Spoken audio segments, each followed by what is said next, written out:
Hello guys. घर म्हटलं की पसारा होतच असतो, तुम्हालाही माहिती आहे. नेमकी आज तसंच माझ्या घरी झालं आहे की मी 2 दिवस बाहेर गेली होती.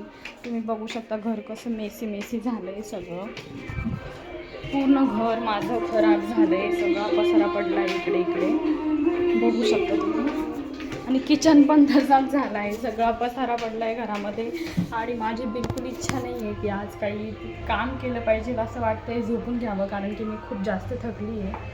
पण आता नाविलाज आहे, त्याच्यामुळे मला सगळं आवरावंच लागणार आहे. आणि नेमके आज असं झालं की ताईंनी पण फोन केला की मी आज येणार नाही कामाला. त्यावरनं पण थोडीशी चिडचिड होते माझी आज. बघू शकता किती पसारा पडला आहे घरामध्ये. आणि घर कसं असं छान स्वच्छ राहिलं तर छान वाटतं, आपलं मनही फ्रेश राहतं त्याच्याने. पण पसारा म्हटला की तो नको वाटतो.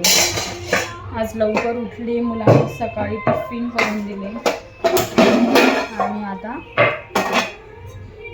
जो आपला स्वयंपाक असतो रोजचा, जे आपलं नेहमीचं काम असतं ते करते मी आता.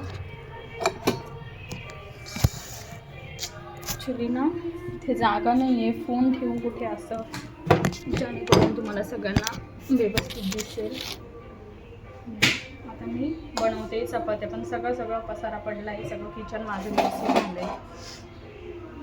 पण ठीक आहे, मी आता ते सगळं हळूहळू करणार.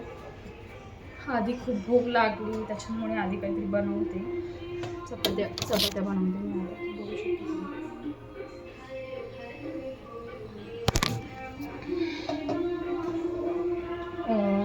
तुमच्याबरोबर असं कधी होतं की नाही मला माहिती नाही. पण असंच परवा आम्ही सॅटर्डेला यांना सुट्टी होती म्हणून आम्ही बाहेर मिसळ खायला गेलो.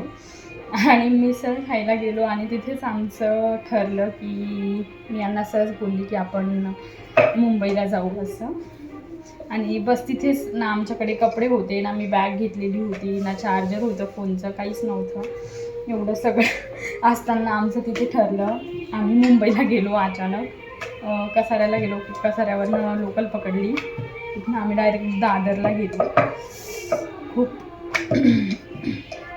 मुंबईचं जीवन खूप अवघड आहे लोकांचं खरंच. पण आहे, मला छान पण वाटलं, थोडंसं वाईट पण वाटलं. तिथे लोक बघून त्या मानाने आपण खूप सुखी आहे.